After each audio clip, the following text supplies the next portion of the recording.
계시록 3장 14절과 22절까지인데요. 이 아침은 14절부터 17절까지를 한번 우리 봉독하겠습니다. 우리 귀에 라오디아 보내는 사자에게 편지를 한번 암송을 할 기회가 되었으면 좋겠습니다. 이 아침은 14절과 17절까지를 함께 봉독해 봅시다. 시작. 라오디아 교회 사자에게 편지하기를 아멘이시여, 충성되고 참된 증인이시여, 하나님의 창조의 근본이시니가 가라사대 내가 내 행위를 아노니 내가 차지도 아니하고 더 없지도 아니하도다. 내가 차든지 더 없든지 하기를 원하노라. 내가 이같이 미지근하 하여 더 없지도 아니하고 차지도 아니하니 내 입에서 너를 토하여 내치리라. 내가 말하기를 나는 보자라 보여하여 부조한 것이 없다 하나 내 곤고한 것과 가련한 것과 가난한 것과 눈먼 것과 벌거 벗은 것을 알지 못한다 하는도다. 우리 아침은 17절 중심으로 말씀을 좀 보겠습니다.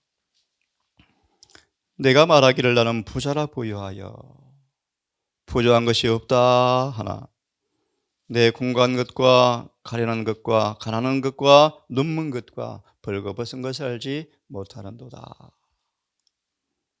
결론적인 말씀을 드리겠습니다.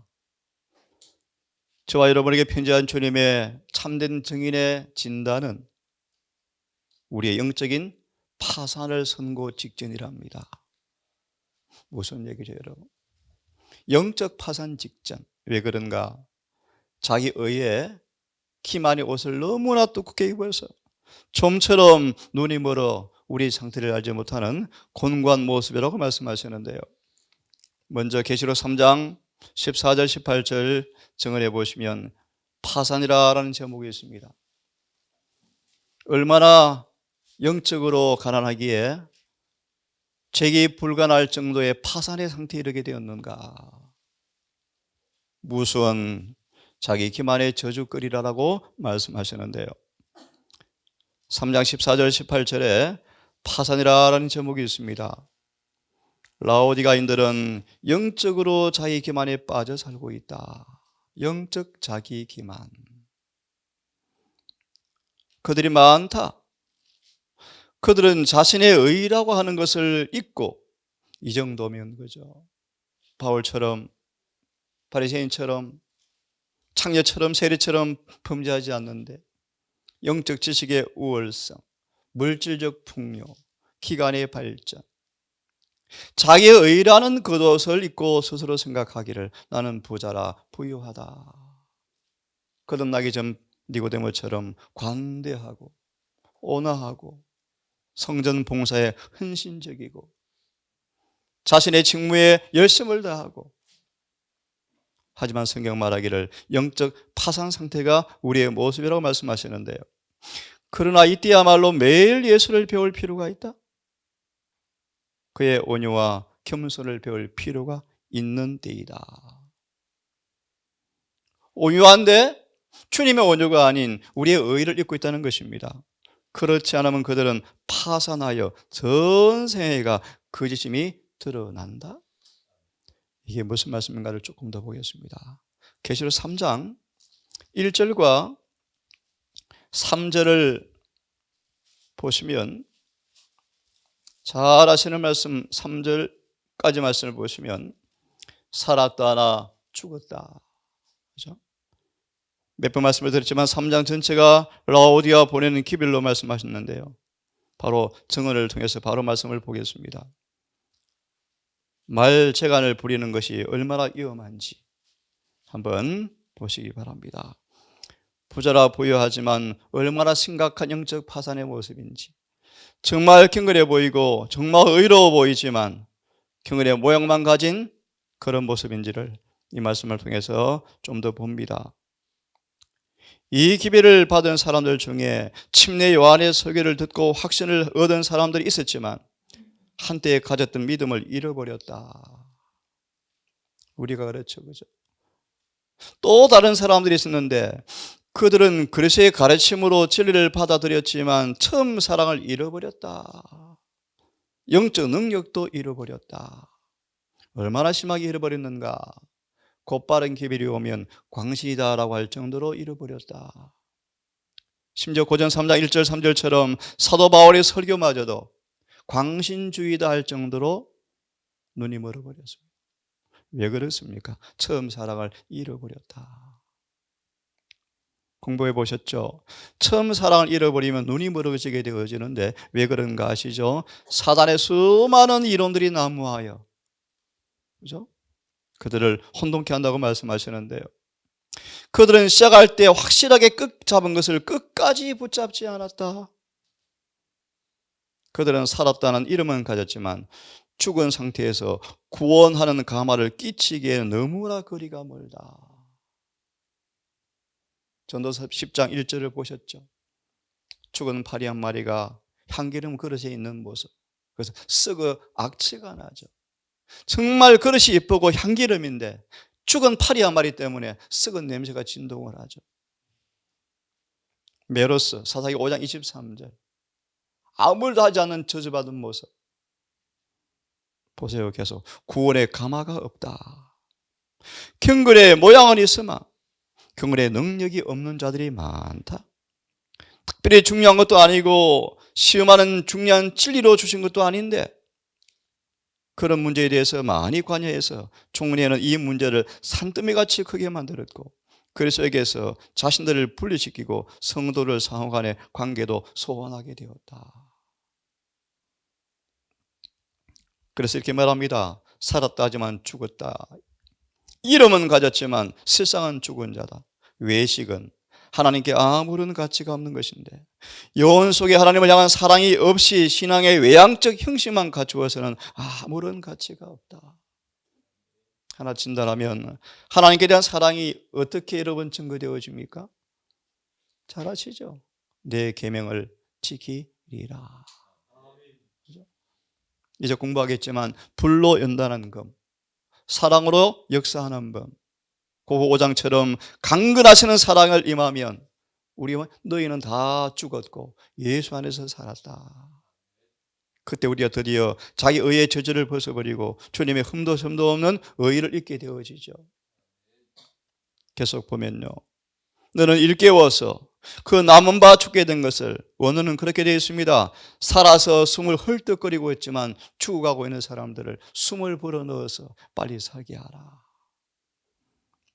하나님께서는 백성들은 그리스도의 우정의 유대로 단단히 결속해 있어야 한다. 그리고 자주 그들에게 위탁된 귀한 진리에 대하여 서로 이야기함으로써 믿음을 굳게 해야 한다. 서로 비난하고 정죄한 대신에 시간을 낭비해서는 결코 안 된다. 영적으로 말저간을 부리는 것은 위험하다. 실제 자신은 공고한데 외식적으로 외향적으로 우월하고 부자라고 공부가서 알지 못하는 우리의 모습을 여실히 잘 말씀하시는데요. 이 말씀을 실물 교훈으로 하나 보겠습니다. 미가서를 펴겠습니까? 미가서를 펴겠습니까? 3장을 펴보시면 미가서 3장 9절과 11절을 9절과 11절을 좀 보십시다. 다 보지 않고 10절을 보면 문자적으로 참으로 이해하기 어려운 부분이지만 영적인 말씀을 통하여 이해해 보겠습니다. 시온을 피로 예루살렘을 죄악으로 건축하는도다. 참, 이게 무슨 뜻일까요? 주석을 좀 바라보겠습니까? 지도자들의 죄로 인하여 예루살렘이 황폐하게 되어버렸다. 그죠? 구약에 한 번, 신약에 한 번, 솔로몬 성전과 예수님 당시의 학계 성전이 돌 하나 남지 않고 다 바벨론의 군대에 멸망당했죠. 그죠? 무엇 때문에요? 지도자들의 죄로 인하여 황폐하게 되었다. 보십시다. 미가 3장 9절과 11절 끝부분을 보면 이렇게 말합니다. 그렇게 살면서 생각하고요. 그렇게 살면서 오히려 여호와를 의뢰하고 이르기를 여호와께서 우리 중에 계신다. 재앙이 절대 우리에게 오지 않겠다라고 그들이 말하고 있는데요. 두 번째 문단을 보십시다. 이 말씀은 부패하고 독선적 예루살렘의 거민들의 형편을 여실히 묘사하고 있다. 율법의 가르침을 엄숙히 지키느라 공언하지만 모든 원칙을 범하고 살아가고 있다. 예수의 순결과 선결이 거룩함이 그들의 죄를 불의를 드러내줬기 때문에 그리스도를 정오하였다. 참으로 신비한 일이죠, 그죠? 자신의 죄의 결과로 모든 재난의 원인을 주님께 다 떠맡기고 주님을 비난하였다. 참 이렇게 눈이 멀 수 있을까, 여러분?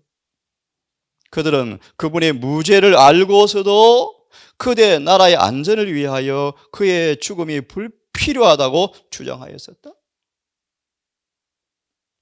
유대 지도자들은 만일 저를 이대로 두면 모든 사람이 저를 믿을 것이요, 그리고 로마인들이 와서 우리 땅과 민족을 빼앗아 가리라고 말하였다. 그리스도를 희생시키면서 그들은 다시 한번 더 강하고 단결된 나라를 가질지 모를 일이었다. 그들은 그렇게 추론하였으며 한 사람이 죽는 것이 온 나라가 망하는 것보다 낫다고 하는 대제사장의 결정에 동조하였다. 그리하여 유대 지도자들은 시온을 피로 예루살렘을 죄악으로 건축하였다. 그들은 구주께서 그들의 죄를 책망하는 까닭에 그분을 죽였으며 자신들을 하나님의 은총받은 백성으로 간주하고 주님께서 그들을 원수의 손에서 건져주시리라고 기대하리라 만큼 독선적이었다. 이러므로 선지자는 너희로 인하여 시온은 밭같이 경작, 갈음을 당하고 예루살렘은 무더기가 되어지고 성전에 사는 수풀의 높은 곳과 들이라고 선언하셨다. 정말 영적인 파산이죠, 그죠? 이것이 라오디게아 교회의 모습으로 말합니다. 그래서 펴지 않겠습니다. 디모데후서 3장 5절. 경건의 모양은 가졌지만 경건의 능력이 없는 모습. 왜 눈이 멀었을까요? 이사야 29장을 좀 보시면 왜 영적으로 파산 직전인데 왜 자기 기만에 왜 빠져 있을까요?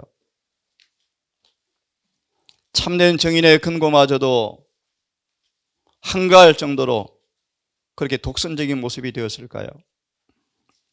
이사야 29장 펴셨으면 9절 10절까지만 읽어보겠습니다.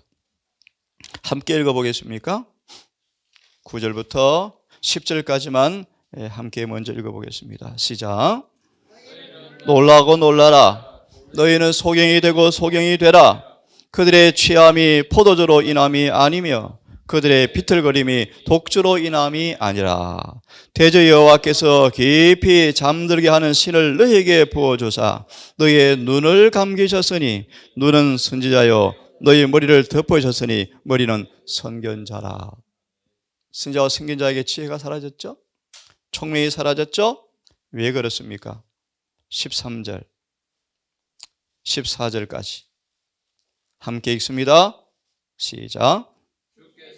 주께서 가라사대 이 백성이 입으로는 나를 가까이 하나 입술로는 나를 존경하나 그 마음은 내게서 멀리 떠났나니 그들이 나를 경외함은 사람의 계명으로 가르침을 받았습니다.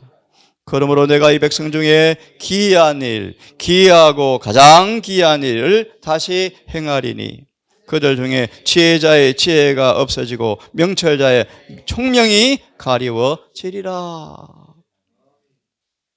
사람의 가르침으로 계명을 삼아 가르치니 그들이 뭐요? 소경이 되고 소경이 되어서 그들을 구원하러 오신 주인마저 농부의 아들 예수님마저 죽이자라고 할 정도로 눈이 멀었죠.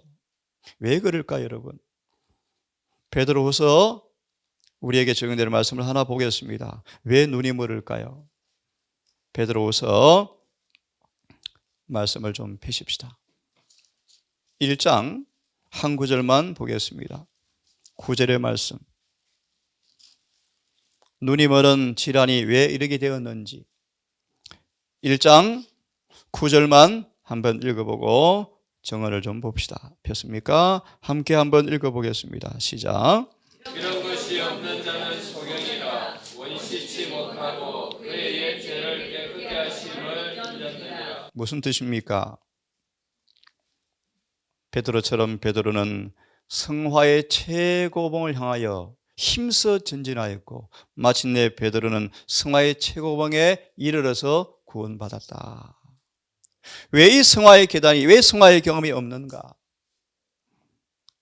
그것은 바로 뭐요? 소경이 되었다. 왜 그렇습니까? 원시치 못하고 마태 12장을 보았죠. 자기 의의 저주거리. 우리를 죄의 구렁텅이에서 건져내었지만 영적인 진보를 하지 못함으로 여전히 모압처럼 냄새가 변치 않는 모압처럼. 왜 그렇게 되었는가? 주석을 보겠습니까? 5절과 11절 5절과 11절 빌립보서 2장 12, 13절 너무 잘 아시는 구절을 인용하고 있죠. 두렵고 떨림으로 너희 구원을 뭐 하라고요? 이루라는 구절을 인용하시면서 이 말씀을 한번 읽어보고요. 시험이 오면 뭐 해야 한다? 그것에 맞서 저항해야 한다. 또 다른 말씀은 근육과 신경을 강화시켜서 시험을 뭐 해요? 싸워서 이기는 능력을 점점점 강하게 키워나가야 되는데 시험이 오면 그것에 맞서 저항해야 한다. 수많은 사람들은 저항에 미미한 노력을 하지만 결정적 노력은 하지 않고 있다. 이것이 미지근한 모습이다. 공부하셨죠? 맞아요. 봅니다. 영적 싸움은 계속된다. 교회 정말합니다. 그러므로 이 싸움이 이제 지겨워서 눈이 감기워지고 성화의 부분을 말한다? 힘들다라고 말하면서 싸움을 그쳐버리죠. 사사기 1장처럼요. 골짜기의 백성들은 철병거를 가졌으므로 쫓아내지 아니하였더라. 뭐합니까? 에이, 믿지 않은 사람 결혼해서 전도하지 뭐. 그런 식으로 가나안 거민을 다 끝까지 몰아낼 때까지 전쟁하라고 명하였는데 귀찮은 그 뭐합니까? 고용하여 심부름꾼으로 삼고 풀 때는 일꾼으로 삼으니까 편하죠? 결과는 어떻게 되었습니까? 그들이 가마에 물들어서 가나안 땅을 또 빼앗기죠? 이런 모습이에요, 여러분. 우리는 매일 뭐 해야 한다? 싸워야 한다. 내 안에 영적 가난을 한 사람도 남기지 않고 다 내가 쫓을 때까지 일을 하셔야 되는데 그 일을 하기를 게을리 한다는 것입니다. 매일 싸워야 한다. 싸움은 계속된다. 날마다 우리들은 두렵고 떨림으로 우리 구원을 이루어야 한다. 왜 이루어야 합니까? 사단이 살아있죠. 자아가 있죠. 본성이 있죠. 이 땅에 아직도 발을 받고 있죠. 싸움은 계속되어져야 하기 때문에 언제 자아가 올라와서 사단과 연합하여 우리 마음을 또 전쟁을 걸어올지 아무도 알지 못하죠. 이어서 말하기를 우리 안에서 행하시는 하나님의 신이 자신의 기쁘신 뜻을 위하여 우리로 소원을 두고 행하게 하신다. 하나님은 늘 협력하기를 원하시죠. 단호한 결심, 확고한 목적, 한 가지 일념으로 전심을 다해서 주님께 자신을 헌신해야 하죠. 모든 사람은 자신의 영적 성장 계단을 계속하여 밟아 올라가고 모든 덕목을 강화시키고 능력을 더하기 위하여 모든 부지런함으로 힘써 노력해야 한다. 이런 경험을 잃어버릴 때 영적으로 뭐 한다고요? 눈이 먼다. 이는 그가 주의 정원에 있는 열매가 많이 열리는 나무로서 다니엘서 4장을 기억하죠. 왜 느부갓네살을 큰 나무로 만들었습니까? 나그네에게 그늘을 제공하고 배고픈 자에게 열매를 제공하기 위해서 이 왕을 왕으로 세워놓았죠. 그런데 입만 무성하고 열매는 자기만 따먹잖아요. 그래서 주님께서 7년간 저주하셨죠. 우리의 삶의 목적은 무엇입니까? 열매 맺는 것입니다. 그렇죠? 열매를 많이 맺어서 유용하고 거룩하게 자라나게 하려 함이라. 인생의 목적이죠. 그래서 예수를 알기에 게으르지 않고 열매 없는 자가 되지 말아야 한다.